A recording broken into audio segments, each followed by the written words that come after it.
Good morning, everyone. Thank you for joining us at Grace Des Moines. My name is Nate Nims. If we haven't met yet, it is good to be with you all this morning. So thank you for joining us. If you haven't already, take a moment to introduce yourselves to one another. If you're watching on Facebook, say hi to each other in the comments and get to know one another a little bit that way. And as you do that, I just want to lift up a couple of announcements. We've got a new schedule of things that we'll be doing online at Grace and ways that we can stay connected. So starting next week, you can see the schedule of events that we're going to be having live every day. And then you can always catch things after the fact.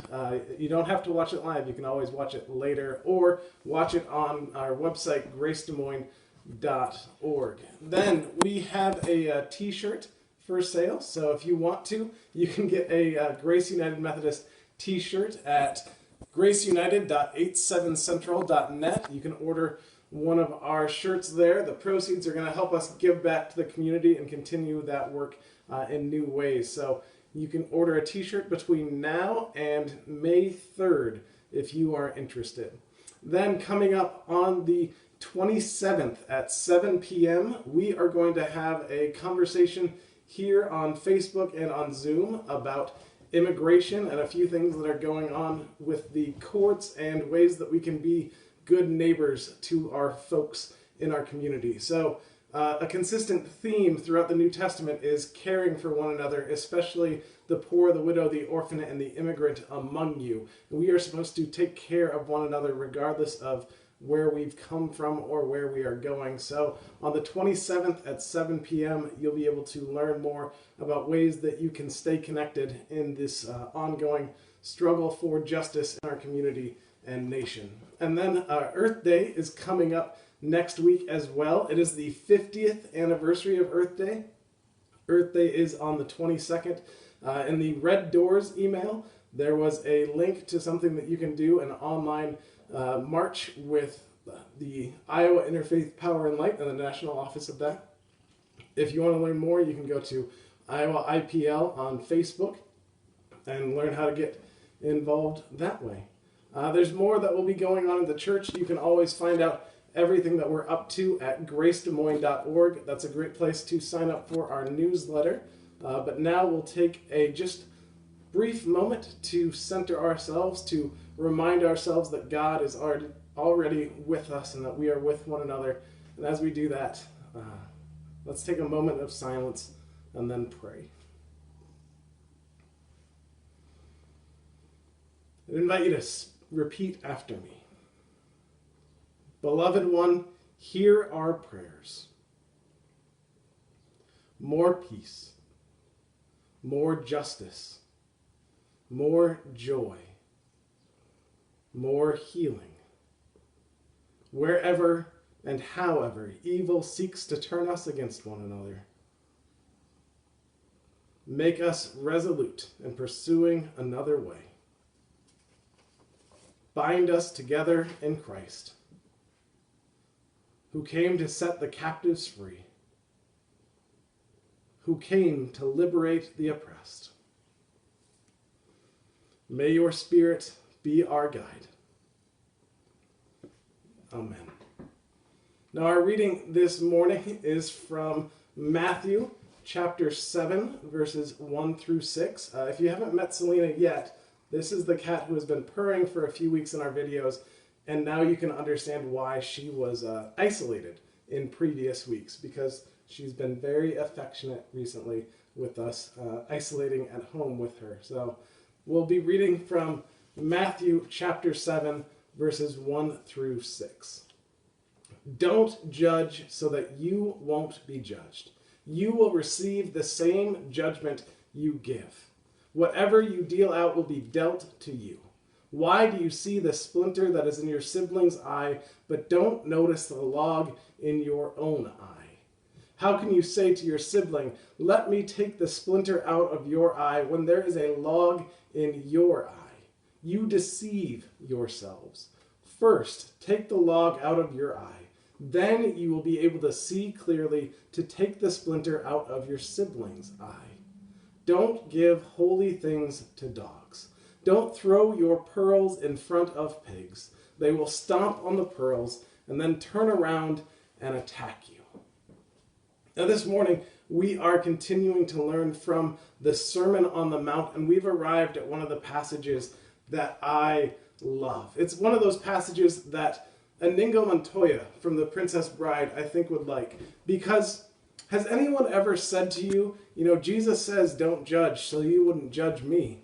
And you think to yourself that... You keep using the word. I don't think it means what you think it means. You might be judging me for playing a clip like that, right? There's little judgments that we make, and sometimes we know Jesus is saying, well, no, that's not mine to judge. Other times we realize we have to judge. There needs to be a judgment here. And there are judgments that we make all the time. Small ones, like what you chose to eat this morning, how you got dressed, all those little judgments that we make. And then there's the bigger judgments that we make. Like, for instance, we know that we can judge someone if they order a well-done steak with ketchup, right? Like, that's just, don't do that. We know that's a different judgment, though, than judging the politicians that knew about COVID-19 back in 2019 and called it a hoax instead of doing anything to slow the spread in early stages, right? Those are two very different sorts of judgments, and they're judgments that we need to make, and there are judgments that we need to learn from. So Jesus tells us not to judge, but what does that mean? What is Jesus getting to? And on top of that, we've seen that the Sermon on the Mount, it builds and develops, right? It is all this intertwined lesson and this brilliant study of what it means for us to follow God and be God's people. And it builds and develops. But if it builds and develops on itself, what on earth are we doing talking about planks and pearls and pigs? How does that fit in to this bigger section? Now, the Sermon on the Mount, it is brilliant. It is one of my favorite passages of Scripture. So I hope you have been enjoying this as much as I have, because it brings new life and light to our lives. So before we jump into judgment and learning what it means to not judge and what it means to judge properly, let's pray. God, open our hearts to whatever you have for us today. May we, in these moments together, cast aside our worries and our anxieties, our stress and our fear, because you already know. Because you are already with us and your Spirit is moving in our lives. God, may these words from Christ inspire and challenge us to become more of the people that you already know we are. Let us be blessed and entrusted and beloved as we hear this word from you. Amen. So when Jesus says in the Sermon on the Mount, do not judge, he uses a very specific word, and it's krinotate. It's from the root krino, which means to judge. Now, krino can be used a few different ways depending on the context. So the real root word of krino, depending on how you use it, can talk about judgments in different ways.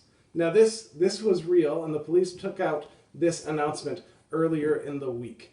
Please remember to put your pants on before leaving your house to check your mailbox. You know who you are. This is your final warning. Right? A police department in Maryland put out that announcement because they needed to make a judgment. But then we can ask ourselves, if someone's wearing pants, would a bathrobe be okay to check their mail? Like, what's the difference? What's the judgment that we can make between appropriately clothed to check our mail and the police needing to say, you know who you are? There are necessary judgments, but then there are judgments that fall into all sorts of categories and shades of gray. And there are judgments that we make in all different ways. So this Greek word, krino, it means to judge, to decide, to conclude. Sometimes it can be translated to condemn or determine. And it's used over 100 times in the New Testament in a variety of ways. Now it falls generally into three categories in the New Testament. So there's a passage in Acts chapter 20, verse 16, where it's written that Paul had krinoed to sail past Ephesus so that he wouldn't spend too much time in the province of Asia. Paul made a judgment to take one route instead of making another because he had a specific place that he is going. So is Jesus saying you should not make judgments about which direction you should go? There might be one or two of you that has a backseat driver in mind, and you could say to them, Jesus says stop doing that. But that doesn't really get to what Jesus is talking about. This use of krino we also see in a letter to Titus, which was written to a person named Titus. And in that letter, Paul writes these words: "When I send Artemas and Tychus to you, try to come to me in Nicopolis, because I have krinoed to winter there." Paul is saying, I've made this decision, I've made this judgment that I want to spend my winter here.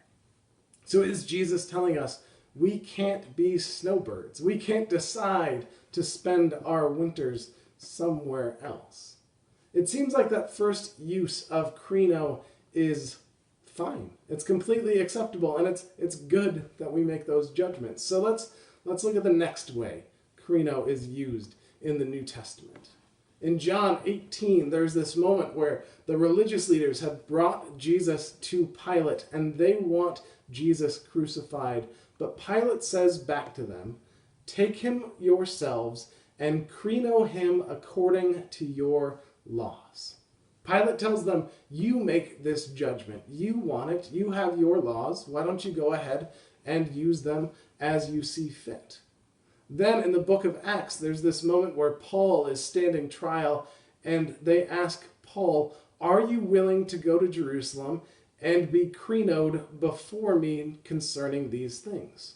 Right? Krino can be used in this legal setting, in this context of judges and justice.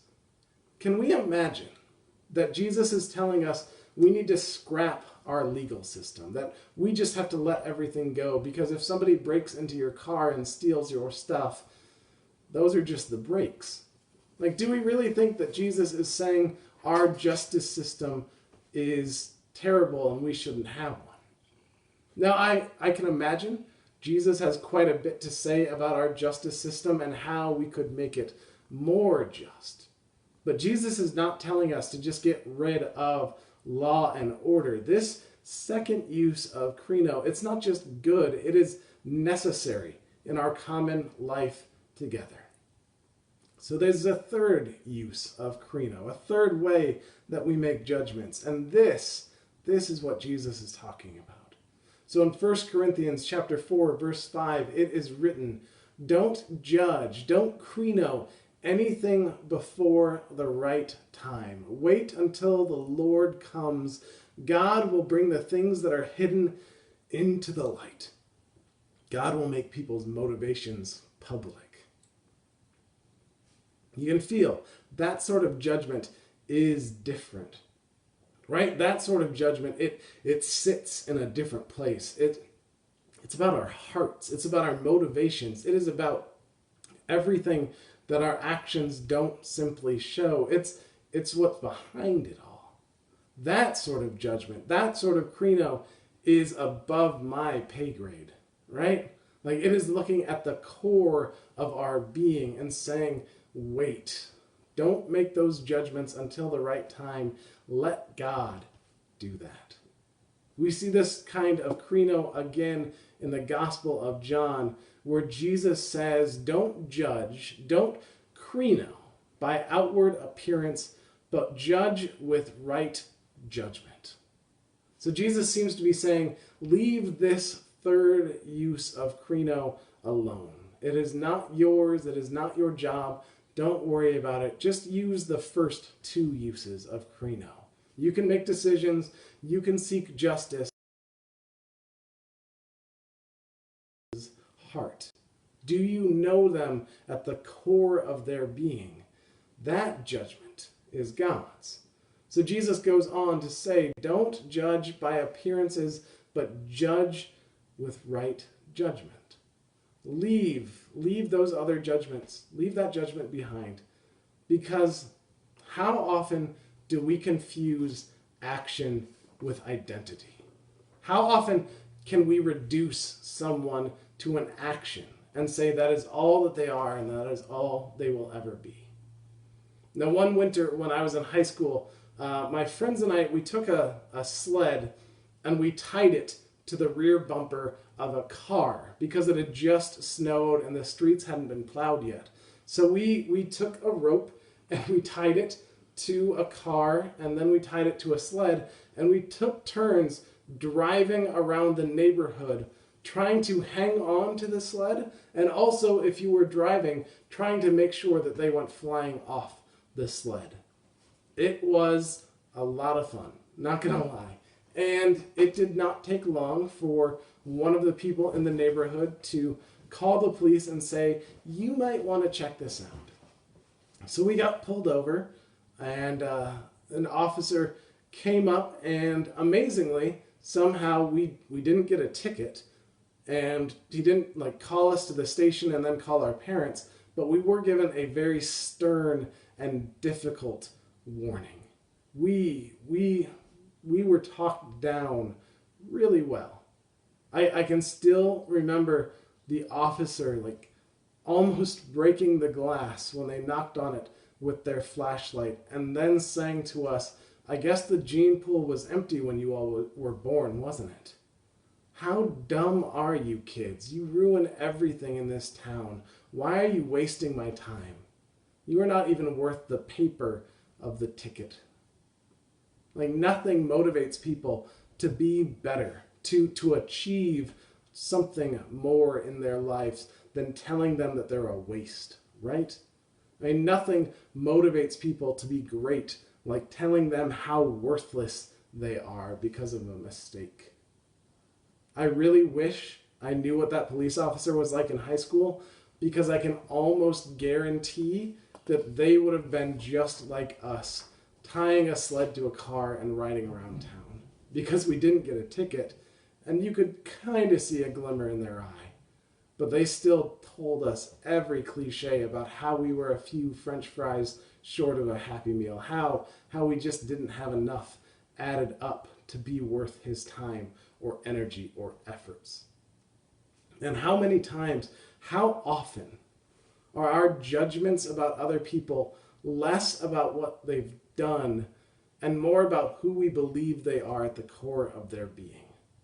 And with that kind of judgment, have we said to someone, has someone said to us, you're always in the way, you never get things right, you always make this mistake? How often does that get said in a way that makes us believe that is all that we are? Judgment in this way can easily become lifting ourselves up so that we can push someone else down.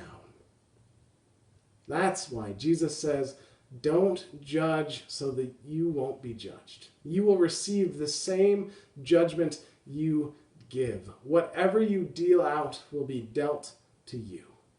Because if you are always pushing down others, if you are always pointing out every way someone has made a mistake, every way people are wrong, and not just wrong in their action, but how you think they are wrong at the core of your being, this is Jesus just pointing out, if you act that way to others, don't be surprised when it comes back to bite you, because it will. If you are judging and if you are always fighting that way, then it's going to come back and hit you, and it's going to hit hard. When our judgments function at that level, we aren't helpful, we aren't giving advice, we are just attempting to control others. We're controlling others with shame or with guilt or with critique. We're saying to people, I know who you are, and I know you can't move on without me telling you exactly what to do. This is why Jesus says you have to take a look at yourself first. Look at the plank that is in your eye. So Jesus says, why do you see the splinter that is in your sibling's eye, but don't notice the log that is in your own? How can you say to your sibling, let me take out the splinter from your eye when there is a log in yours? Now, the first people to hear this would have been rolling with laughter, because this was an era well before Netflix and comedy standards were a little lighter. But it would have been hilarious. It would have been theological theater that Jesus was performing for folks. And you can imagine like acting this out, right? The first people to hear this, they also would have known how dangerous a splinter in your eye can be. And any woodworker, any carpenter knows just how dangerous a splinter is in your eye. Because, I mean, how much does pollen bother our eyes? And that's a lot smaller than a splinter. I mean, having a splinter in your eye could potentially blind you. It would harm you seriously. But then imagine somebody walks up to you and says, let me help you with that. I can get that out of the way for you. I just happen to have this in my office because on the other side, it is autographed by Hacksaw Jim Duggan. Some of you know who that is, and you are my best friends, right? Now just imagine if I had this sticking out of my eye and I came up to you and I said, here, let me help you with that. I would be worthless to you. I would cause more damage than good. I would not be able to help you. I would not be able to do anything that would make a difference in your life because I would be making a mess of things. If there is a log in my eye, it doesn't matter if there's a splinter in yours because I've got the bigger deal to handle. And the Sermon on the Mount, it builds and develops, and it's brilliant because when Jesus tells us how to take out the plank in our eyes, Jesus has already told us how to do this. He's calling us back to what we spoke of before. So last month we were in Matthew chapter 6, where Jesus tells us how to pray, where Jesus teaches the disciples to pray, saying, begin with this. Simply acknowledge that God already knows. Right? All your prayer could be is you already know, and that is enough. Jesus teaches us how to pray, saying, our God, our Father, our divine parent, hallowed is your name. The prayer that Jesus teaches us is this beginning with a recognition of spirit, with a recognition of the divine spark that is within us all, that we know is closer than our breath, but is more cosmic than anything else. It is this grand recognition of holiness and awe and wonder. It begins with this calling that highlights everything that is great in us and even greater in God. And then Jesus goes on to say, give us the bread that we need for today. That's Jesus' way of keeping us in the present moment. In this moment, what is it exactly that we need? Right here, right now.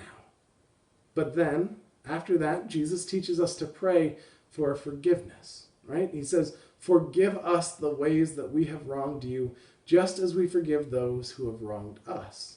So Jesus begins with this grand, God is with us, moves to God is in this moment, God is present, but then Jesus moves to forgiveness, and forgiveness is about the past. It is about the wrongs that have been done. It was about the things that weren't done that should have been. So forgiveness, while we forgive in the present, it is all about the past. And then, next, Jesus prays, lead us, right? Jesus is asking God to lead us in a certain direction, and where we are led, where are we delivered? That's we're led into the future, right? This prayer, it is about the God that is with us and everything else, this holiness that we are a part of, and it brings together our past, our present, and our future. It is about trusting our entire life and our entire self to God's goodness and grace. And how often do we really look at the words of this prayer that many of us have memorized? Because it is about all of us, right? The first word is our. It is inclusive, but then it is cosmic and it is individual. It is about our individual hearts and our common life together, all prayed to the God who already knows. And then after that, Jesus talks about the lilies in the field, how the birds of the air don't reap or sow, but God takes care of them. Jesus wraps up chapter 6 talking about how we trust ourselves to God's goodness and grace. And now Jesus is saying, if you trust yourself to this, can you trust your friends? Can you trust your neighbors? Can you trust other people to this love that God has given you? Because this love is with everyone.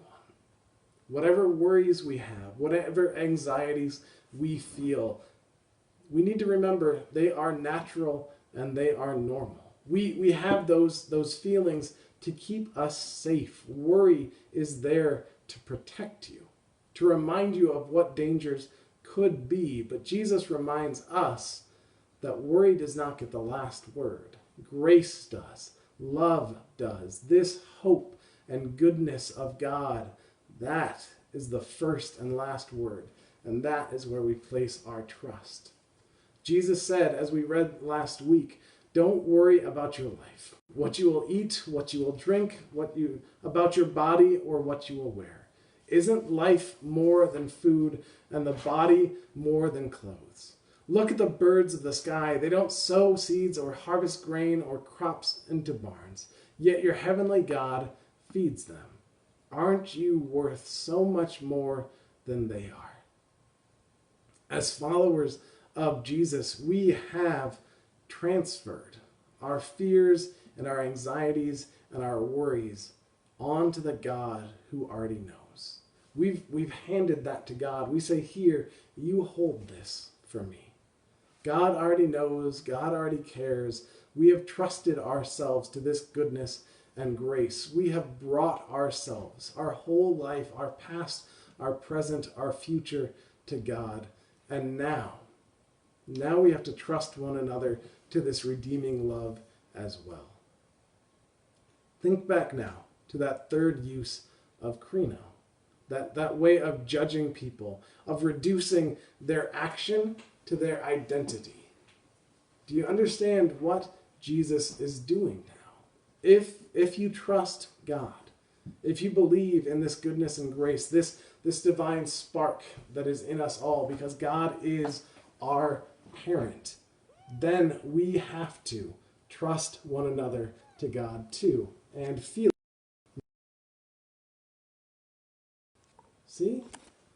Now, the third use of krino, it's about control, right?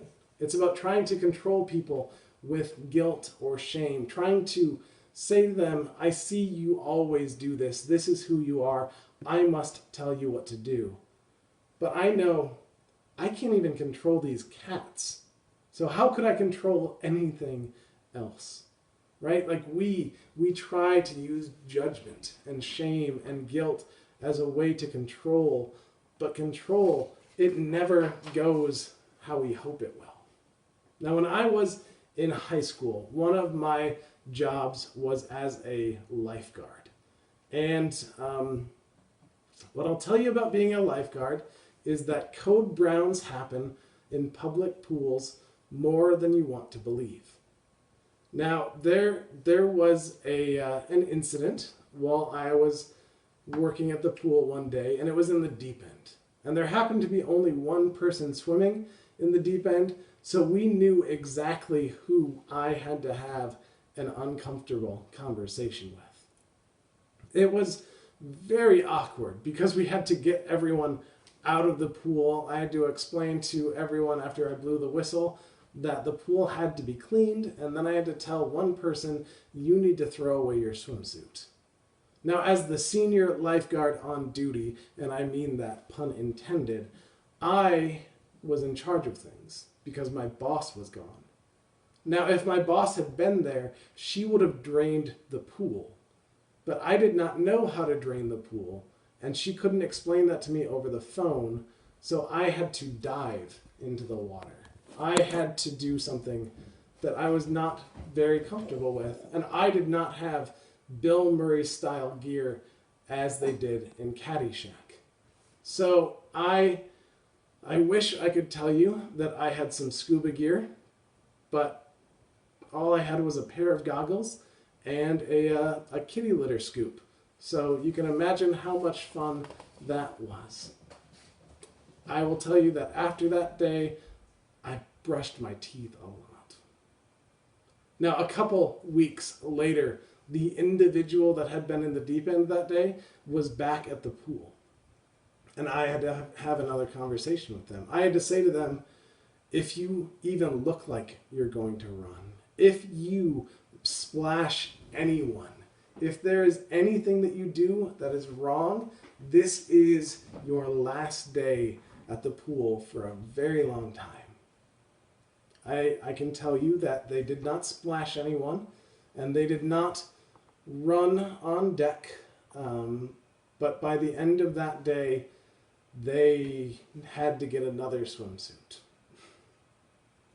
So there's a look into my past, and I tried to control them. I tried to make them do exactly what I needed them to do, and they ended up doing the exact opposite. As much as we try to control one another, as much as we try to exert that sort of power over one another, we cannot make anyone do anything. There is a freedom that we all have, and Jesus tells us, trust everyone to God's love. Don't assume that their actions are the core of their being. Let God handle that judgment. And this is what brings us to the pearls and the pigs. Now I have to ask though, has anyone ever seen a pig and thought to themselves, I bet they would love a necklace? Typically, we're not told don't do something if it is not something that we automatically want to do. And you know how it is though. Sometimes you fall in with the wrong crowd, and it just started with one pearl and one piglet, and it all went from there. Usually we don't have to be told to do something that we don't want to do in the first place. So I don't think casting pearls at pigs is the problem. But think about what a pearl represents. It's a gift. It's a luxury. It is something that is expensive and rare. But pigs, they aren't just uninterested in pearls. A pig has no ability to appreciate a pearl. The luxury is lost to them. Sometimes when we judge people, if we can't control them, if we can't use shame or guilt or critique to try to exert our control over others, sometimes we'll use gifts. Sometimes we'll try to make people into our image instead of remembering that first they were made in God's image.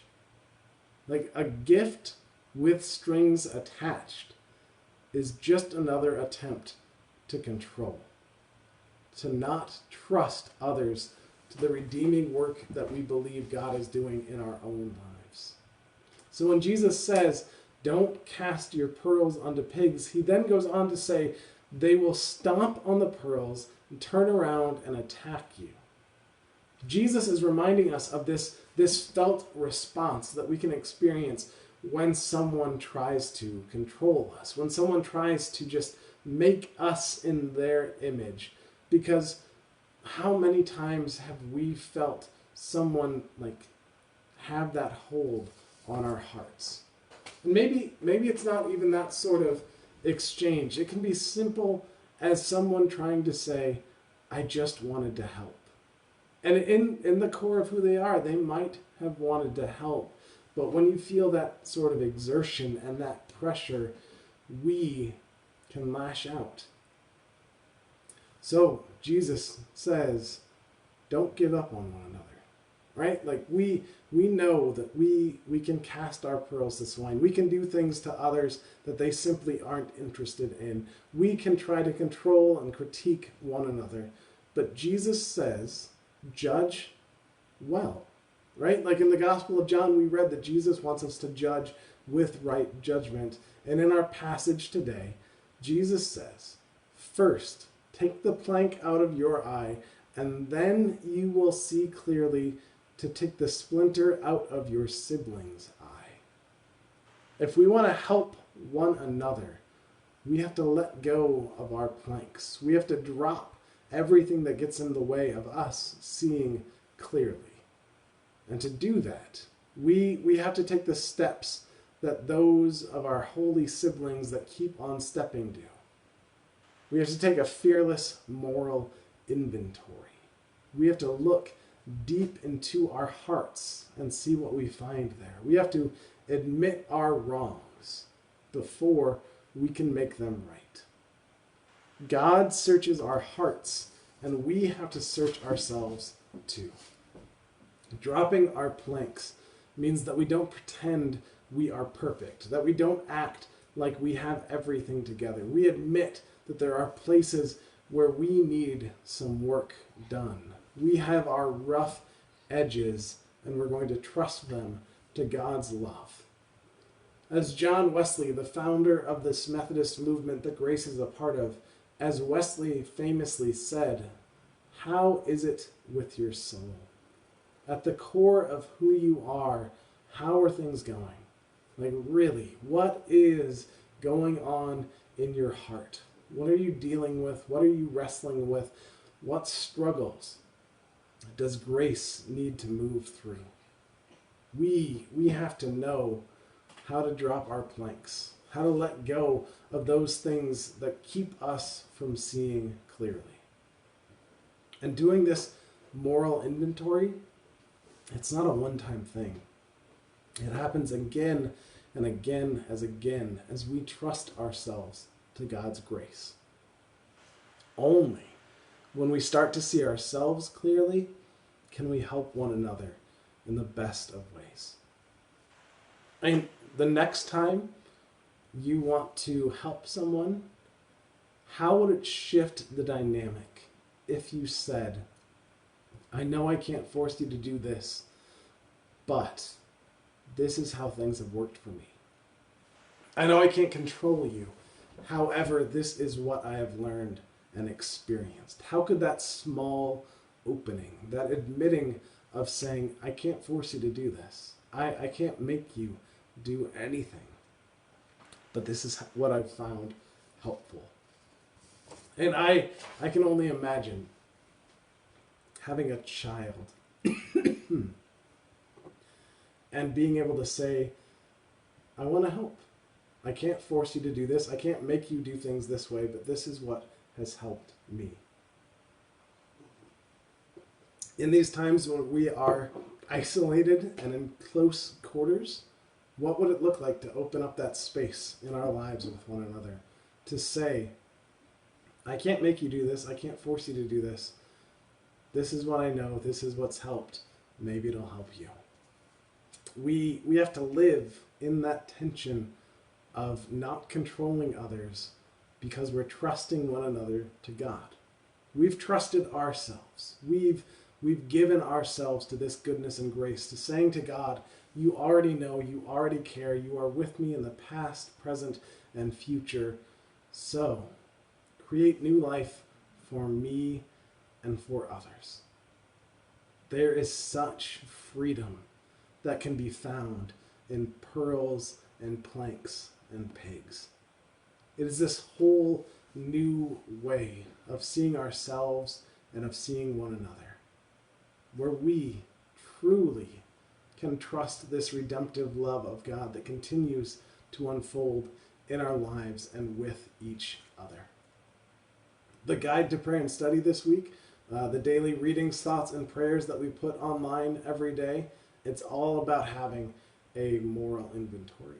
It's all about looking into our hearts and being honest with what we find there. And I'll admit it takes some time, but we've got a lot of that right now.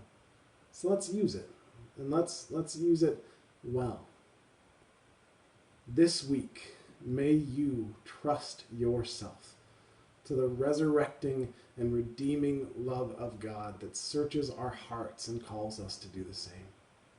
If God is at work in me, I know God is at work with us all. And I'm going to trust that God is unfolding that goodness and grace in your life and in everyone else's too. God is bringing us together, even in a time such as this. And if God can do that, what else can God do to make this world good and great and overflowing with this grace that we all need? May we surrender our planks. May we see ourselves clearly. And may we remember not to reduce one another, but to redeem our hearts and minds in the knowledge and love of God. So don't cast your pearls to swine and take the planks out of your eye, because we can't control one another. But when we see clearly, we can truly help one another, just as God has helped us. Time of prayer together now. In the comments, if you're watching on Facebook, you can feel free to lift up other prayers. As some of you know, I was previously in Waterloo, and in our state that has become one of the hot spots for new cases. And in our own community, we have people that are waiting for test results, that are waiting to hear good news or bad news in all sorts of different ways. So there's a lot on our hearts and minds, but we bring it all to the God who already knows. So let's come together for a time of prayer now. God, you already know, and your Spirit is already at work. Help us to remember that you are with us, and that we can be with one another. In new ways, we can offer your grace and peace. We can share your love. As we have trusted ourselves to your grace, may we trust that your grace is at work in everyone else's life. God, give us a sense of your peace. In this time of worry, may we trust in your goodness. Give us new eyes to see, new ears to hear. Inspire us to live as your children, to acknowledge our fears and losses and not hide from any of those feelings, but to remember that those feelings do not get the last word, that we are with you and with one another even in this moment, and that your love is guiding us through. So lead us with your hope. Free us with your love, so that we may be a people truly called grace. All this we pray through your Son, who taught us to pray, saying, Our God, who art in heaven, hallowed be thy name. Thy kingdom come, thy will be done, on earth as it is in heaven. Give us this day our daily bread, and forgive us our trespasses, as we forgive those who trespass against us. And lead us not into temptation, but deliver us from evil. For thine is the kingdom, and the power, and the glory forever. Amen. If you are someone that has been supporting Grace, thank you.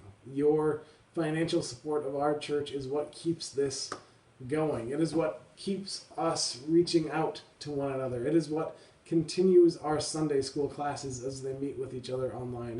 It's what allows our confirmation class to meet on Wednesday. It is what allows our youth group to have Zoom gatherings. It is making a difference in our church and in our community. So thank you for allowing us to continue making a difference. If you want to make a financial gift to Grace, the best way that you can do that is by giving online at gracedesmoines.org. You can click giving there, and it is the easiest way for your gift to make a difference in our church and in our community. You can also mail a check to the church at 3700 Cottage Grove, 50311 in Des Moines. And, of course, between now and May 3rd, you can order one of the Grace t-shirts, and those proceeds will help us give back to the community as well.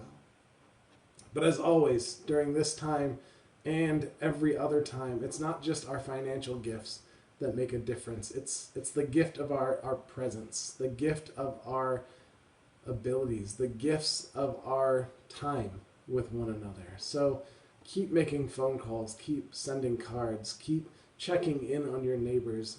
Be this living offering that shares grace and peace in the community, because that's what it means to be a people of grace, and that's what we're here to do. As we come to a close, I want to play a song for you all. It's one of my favorite hymns, Be Thou My Vision.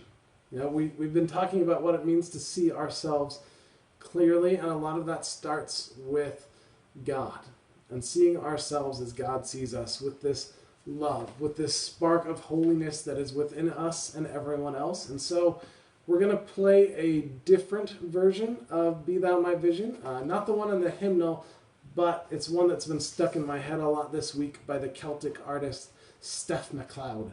So I hope you enjoy this Celtic worship song as much as I do as you drop your planks this week and start to see yourself and one another as God sees you, with eyes full of light and love. So grace and peace be with us all, now and always.